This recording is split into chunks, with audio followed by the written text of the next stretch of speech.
Hello दोस्तों, नमस्कार। मैं एक बार फिर हाजिर हूँ हिंदी ऑनलाइन क्लासेस लेकर। कोविड-19 के कारण सबसे ज़्यादा जो नुकसान है वो विद्यार्थियों को उठाना पड़ा है। पर जो प्राकृतिक आपदाएं होती हैं उनके आगे किसी का वश नहीं चलता। विद्यार्थी इस बात से आशंकित है कि पिछले वर्ष की भांति इस बार भी परीक्षा होगी या नहीं होगी। मैं उन बच्चों से कहना चाहूँगा कि गीता में लिखा हुआ है, कर्म करते जाओ, फल की चिंता मत करो। ज्ञान अर्जित करने से आपको कोई नुकसान नहीं होने वाला। पढ़ाई आपका भविष्य है। विद्या रूपी जो धन है, इसको आप जितना ज़्यादा खर्च करोगे ये धन उतना ही बढ़ता चला जाएगा। साथ ही मैं बच्चों को आश्वस्त भी करना चाहता हूँ कि जल्दी ही जो स्थितियाँ हैं वो सामान्य होगी। कोविड-19 को भी घुटने टेकने पड़ेंगे और जो बिगड़े हुए हालात हैं वो फिर से पटरी पर होंगे, क्योंकि जहाँ कश्तियाँ जिद पर टिकी होती है वहाँ अक्सर बड़े बड़े तूफान भी हार जाया करते हैं। एक बार फिर मैं अपनी क्लास को आगे बढ़ाते हुए जो आज आत्म परिचय कविता है, इसका अंतिम भाग मैं आपके सामने लेकर आया हूँ। मैं और जग और कहाँ का नाता, मैं बना बना कितने जग रोज मिटाता। जग जिस पृथ्वी पर जोड़ा करता वैभव, मैं प्रतिपग से उस पृथ्वी को ठुकराता। कवि हरिवंश राय बच्चन कहते हैं कि मैं और जग और, यहाँ पर देखो और शब्द है वो 3 बार है। मैं और यानी मैं अन्य हूँ, और यानी तथा, और यानी अन्य। मैं और जग और, यहाँ पर और शब्द एक से अधिक बार आया है और अर्थ अलग अलग निकल रहा है, इसलिए यहाँ पर यमक अलंकार होगा। किसी शब्द की एक से अधिक बार आवृत्ति हो रही है और अर्थ भिन्न प्रकट हो रहा है तो यहाँ पे यमक अलंकार। कवि कहता है कि मैं और हूँ, यानी मैं इस संसार से अलग हूँ। मैं अलग हूँ और संसार अलग है। कहाँ का नाता, नाता यानी रिश्ता। हमारे और संसार के बीच में कोई रिश्ता नहीं है। मैं अलग हूँ और संसार अलग है, हमारे बीच में कोई संबंध नहीं है, हमारी विचारधाराओं का कोई मेल नहीं है। क्योंकि जहाँ जो संसार है वो स्वार्थ भावनाओं में पूरित है, सांसारिक मोह माया में लिप्त है, जबकि मैं सांसारिक मोह माया का त्याग कर चुका हूँ। स्वार्थ से, छल कपट से मेरा कोई लेना देना नहीं है, इसलिए मेरा और संसार का तो मेल हो ही नहीं सकता। आगे देखो, मैं बना, यहाँ पर देखो बना शब्द 2 बार आया है।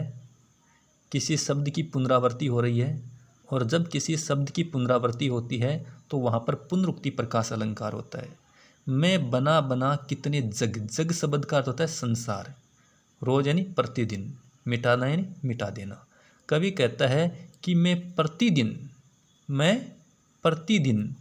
बना कितने जगह, यानी मैं प्रतिदिन न जाने कितने संसार बनाता हूँ। मैं प्रतिदिन न जाने कितने संसार बनाता हूँ और फिर उन्हें मिटा देता हूँ।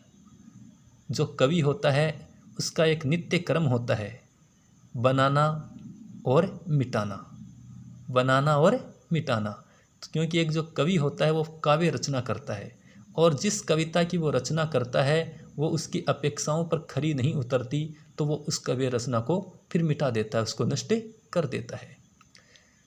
तो मैं प्रतिदिन नए संसार की रचना करता हूँ और फिर उसे मिटा देता हूँ, अर्थात जो संसार मेरी अपेक्षाओं पर खरा नहीं उतरता उस संसार को मैं नष्ट कर देता हूँ। जग जिस पृथ्वी पर जोड़ा करता वैभव, वैभव शब्द का अर्थ धन संपदा। जग संसार या लोगों के लिए कि जो संसार के लोग हैं वो इस पृथ्वी पर रहकर, संसार के लोग हैं वो पृथ्वी पर रहकर जोड़ा करता वैभव यानी धन दौलत का संग्रह करते रहते हैं। जो लोग हैं वो सांसारिक मोह माया में इतना ज़्यादा लिप्त हैं कि वो इस पृथ्वी पर रहकर धन का संग्रह करते हैं, धन दौलत का संग्रह करते हैं। मैं प्रतिपग से, लेकिन कवि कहता है कि वो प्रतिपग से यानी प्रत्येक कदम से उस पृथ्वी को ठुकराता, ऐसी पृथ्वी को ठोकर मारता है। कैसी पृथ्वी को, जहाँ लोग मोह माया में लिप्त है, स्वार्थ भावनाओं से पूरित है, जहाँ पर केवल सांसारिक मोह माया का राज है, ऐसे संसार को मैं प्रत्येक कदम से ठोकर मारता हूँ। ऐसे संसार से मेरा कोई लेना देना नहीं है और इसीलिए मेरी और इस संसार की तो बन ही नहीं सकती। मैं और जग और, कहाँ का नाता। कवि कहता है कि मैं अलग हूँ और संसार अलग है, हमारे बीच में कोई रिश्ता नहीं है, हमारे बीच में कोई संबंध नहीं है, कोई संबंध हमारे बीच में नहीं है। क्यों नहीं है? क्योंकि हमारी विचारधाराएं अलग अलग हैं। संसार स्वार्थ भावनाओं से पूरित है, मोह माया में लिप्त है, जबकि मैं मोह माया का त्याग कर चुका हूँ। मैं बना बना कितने जग रोग मिटाता। आगे कवि कहता है कि मैं प्रतिदिन एक नए संसार की रचना करता हूँ और फिर उसे मिटा देता हूँ। अर्थात एक कवि होता है, वो प्रतिदिन काव्य रचनाएं करता है और जब वो काव्य रचनाएं उसकी अपेक्षाओं पर खरी नहीं उतरती तो वो उन्हें मिटा देता है। आगे कवि कहता है कि जग जिस पृथ्वी पर जोड़ा करता वैभव, कि लोग हैं वो जिस पृथ्वी पर रहकर धन का संग्रह करते रहते हैं, मैं प्रतिपक्ष से उस पृथ्वी को ठुकराता, परंतु मैं प्रत्येक कदम से ऐसी पृथ्वी को ठोकर मारता हूँ जहाँ लोग स्वार्थ भावनाओं से पूरित है, सांसारिक मोह माया में लिप्त रहते हैं, तो मैं ऐसी पृथ्वी को ठोकर मारता हूँ। ऐसे लोगों से मेरा कोई लेना देना नहीं है। मैं निज रोदन में राग लिए फिरता हूँ। हरिवंश राय बच्चन कहते हैं कि मैं निज रोदन में, यानी मैं अपने रोदन यानी आंसू, मैं अपने आंसुओं में भी राग लिए फिरता हूँ, यानी प्रेम भाव रखता हूँ। राग शब्द प्रेम के लिए। मेरे आंसुओं में भी प्रेम भाव झलकता रहता है। मेरे आंसुओं में, मेरे पीड़ा में, मेरे कष्ट में भी प्रेम भाव बना हुआ है। मेरे जो आंसू हैं, मेरी जो पीड़ा है, वो भी लोगों को प्रेम का संदेश देती है। शीतल वाणी। अब देखो यहाँ पर एक बात ये स्पष्ट करना चाहता हूँ मैं, स्पष्ट, कि जो निज रोदन में राग क्यों कहा गया है, क्योंकि कवि है वो अपनी प्रीतमा से बिछड़ चुका था और प्रीतमा से जो बिछड़ने का जो दर्द है वो उन्हें सताता रहता है, लेकिन फिर भी वो लोगों को प्रेम का संदेश देता है। शीतल वाणी। आगे कवि कहता है कि मेरी जो वाणी है वो शीतल है, मेरी वाणी में मधुरता है, कोमलता है। आग लिए फिरता हूँ। आग कहा गया है प्रियतमा से बिछड़ने का आक्रोश, कि मेरी जो वाणी है वो शीतल है, मेरी जो वाणी है मधुर है, परंतु उसमें प्रियतमा से बिछड़ने का आक्रोश छिपा हुआ है। कवि यौवन अवस्था में अपनी प्रियतमा से बिछड़ जाता है और प्रियतमा से बिछड़ने की जो विरह वेदना है वो उन्हें आग की तरह जलाती रहती है। हो जिस पर भूपों के प्रासाद निछावर, मैं वह खंडहर का भाग लिए फिरता हूँ। हो जिस पर भूपों के, भूप का गया राजा महाराजाओं को, प्रासाद का अर्थ होता है महल और निछावर का अर्थ होता है कुर्बान करना। हो जिस पर भूपों के प्रासाद निछावर, मैं वह खंडहर का भाग लिए फिरता हूँ। खंडहर शब्द ध्यान देना, खंडहर का गया प्रियतमा की टूटी फूटी यादें, प्रियतमा की टूटी फूटी यादें। मैं वह खंडहर का भाग लिए फिरता हूँ। कवि हरिवंश राय बच्चन कहते हैं कि मैं अपनी प्रियतमा की टूटी फूटी यादों के सहारे अपना जीवन व्यतीत कर रहा हूँ। हो जिस पर भूपों के प्रासाद निछावर, और मेरी प्रियतमा की जो यादें हैं उस पर, मैं अपनी प्रियतमा की मधुर यादों पर भूपों के प्रासाद निछावर, राजा महाराजाओं के आलीशान महल भी कुर्बान करने के लिए तैयार हूँ। मुझे अपनी प्रियतमा की यादों से इतना ज़्यादा लगाव है, हालांकि वो यादें हैं वो खंडहर की तरह हो गई है, खंडहर की तरफ टूटी फूटी यादें बची है, लेकिन उन यादों पर भी मैं राजा महाराजाओं के आलीशान महल भी कुर्बान करने के लिए तैयार हूँ। खंडहर से ना पूछो हाल ए मुकद्दर, खंडहर से ना पूछो हाल ए मुकद्दर, कभी वो भी महल हुआ करते थे। दुनिया को ये खंडहर लगता है, पर मुझे तो ये सबसे सुंदर घर लगता है। एक बार और देखो, मैं निज रोदन में राग लिए फिरता हूँ। कवि हरिवंश राय बच्चन कहते हैं कि मैं अपने आंसुओं में भी प्रेम की बारिश करता रहता हूँ, या मेरे आंसुओं में भी प्रेम भाव झलकता रहता है। मेरे आंसुओं में, मेरी पीड़ा में, मेरे कष्ट में भी प्रेम भाव छिपा हुआ है। शीतल वाणी में, मेरी वाणी शीतल है परंतु आग लिए फिरता हूँ, उसमें प्रियतमा से बिछड़ने का आक्रोश है। हो जिस पर भूपों के प्रासाद निछावर, मैं वह खंडहर का भाग लिए फिरता हूँ। आगे कवि कहता है मैं वह खंडहर का भाग, यानी मेरी प्रियतमा की जो यादें हैं वो खंडहर की तरह मेरे जीवन में बसी हुई है, और मैं उन यादों पर, जिस पर यानी प्रियतमा की यादों को कहा गया है, और मैं अपनी प्रियतमा की यादों पर राजा महाराजाओं के आलीशान महल भी कुर्बान करने के लिए तैयार हूँ। आगे देखो, मैं रोया इसको तुम कहते हो गाना। कवि हरिवंश राय बच्चन कहते हैं कि मैं तो रो भी नहीं सकता, मैं तो रो भी नहीं सकता, क्योंकि जब मैं रोता हूँ इसको तुम कहते हो, यानी लोग, तुम लोग, तो लोग इसे गाना यानी गीत कहते हैं। जब मैं रोता हूँ, जब मेरी प्रियतमा की यादों में आंसू बहाने लगता हूँ, तो लोग इसे गीत कहकर संबोधित करते हैं। मैं फूट पड़ा तुम कहते छंद बनाना, और जब मैं फूट पड़ा यानी मेरा जो दर्द है वो हद से गुजरने लगता है, मैं जब भाव विभोर हो जाता हूँ, या जब मैं अपने दर्द को काव्य रचना के माध्यम से या शब्दों में पिरोने का प्रयास करता हूँ, तुम कहते छंद बनाना, तो लोग इसे छंद काव्य रचना कहकर पुकारते हैं। जब मैं फूट पड़ता हूँ, जब मेरा भाव विभोर हो जाता हूँ, मेरा दर्द है वो बहुत ज़्यादा बढ़ जाता है, और जब मैं उसे शब्दों में पिरोने का प्रयास करता हूँ, तो लोग इसे छंद कहकर पुकारते हैं। देखो, जिंदगी के भी कुछ अंदाज होते हैं, जागती आँखों में भी ख्वाब होते हैं। ज़रूरी नहीं कि गम में आंसू निकले, मुस्कुराती आँखों में भी सैलाब होते हैं। देखो, एक कवि है, वो अपने दर्द को खुलकर प्रकट भी नहीं कर सकता, वो लोगों को दिखाने के लिए बाहर से हंसता है, लेकिन प्रियतमा की जो यादें हैं उसे अंदर ही अंदर तड़पाती रहती है। और यहाँ देखो कवि क्या कहता है कि जब मैं रोता हूँ तो लोग इसे गीत कहते हैं, और जब मैं भाव विभोर हो जाता हूँ, फूट पड़ना, भाव विभोर होना, या अपने दर्द को शब्दों में पिरोना, जब मैं भाव विभोर हो जाता हूँ, अपने दर्द को शब्दों में पिरोता हूँ, तुम कहते छंद बनाना, तो लोग इसे काव्य रचना कहकर पुकारते हैं। क्यों कवि कहकर संसार मुझको अपनाए। आगे कवि कहता है कि संसार के जो लोग हैं, संसार के जो लोग हैं वो मुझे कवि कहकर क्यों अपना रहे हैं, संसार के जो लोग हैं वो मुझे कवि कहकर क्यों संबोधित करते हैं। क्यों?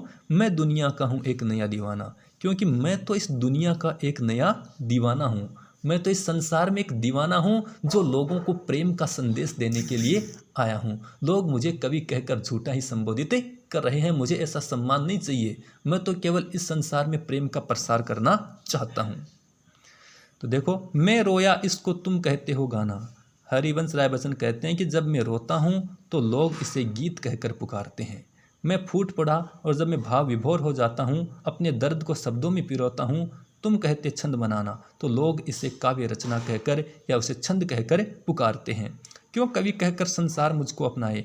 आगे कवि कहता है कि संसार के जो लोग हैं वो मुझे कवि कहकर, संसार है वो मुझे कवि कहकर क्यों अपना रहा है, या संसार के लोग मुझे कवि कहकर क्यों संबोधित कर रहे हैं। मैं दुनिया का हूँ एक नया दीवाना, क्योंकि मैं तो इस संसार का एक नया दीवाना हूँ, मैं तो एक दीवाना हूँ, मैं अपने आप को दीवाना समझता हूँ जो लोगों को प्रेम रूपी मस्ती का संदेश देने के लिए आया हूँ। अब देखो आगे अंतिम जो पद्यांश इसका,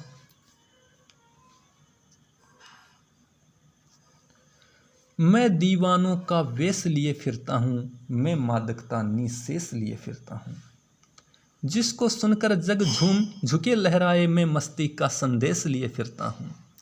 मैं दीवानों का वेश लिए फिरता हूँ। कवि हरिवंश राय बच्चन कहते हैं कि मैं दीवानों का वेशभूषा के लिए, कि मेरी जो वेशभूषा है उसमें भी दीवानों यानी दीवानापन झलकता रहता है, मेरी वेशभूषा है उसमें भी दीवानापन झलकता रहता है। मैं तो संसार का नया दीवाना हूँ और मेरी वेशभूषा में भी मेरा दीवानापन झलकता रहता है।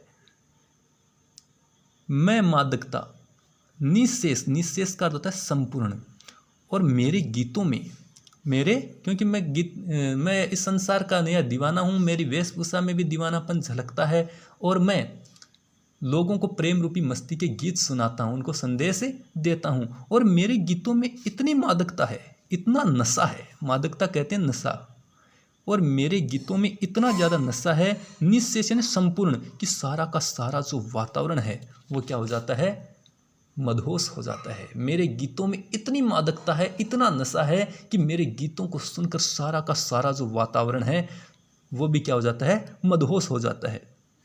जिसको सुनकर यानी मेरे गीतों को, मेरे प्रेम गीतों को, मस्तिष्क से लबरेज गीतों को सुनकर जग झूम झुके लहराए। संसार के जो लोग हैं वो झूमने, झुकने और लहराने लग जाते हैं। मेरे प्रेम गीतों में इतना ज़्यादा नशा है, इतनी ज़्यादा उसमें मदहोशी है कि उन गीतों को सुनकर लोग झूमने, लहराने, नृत्य करने लग जाते हैं।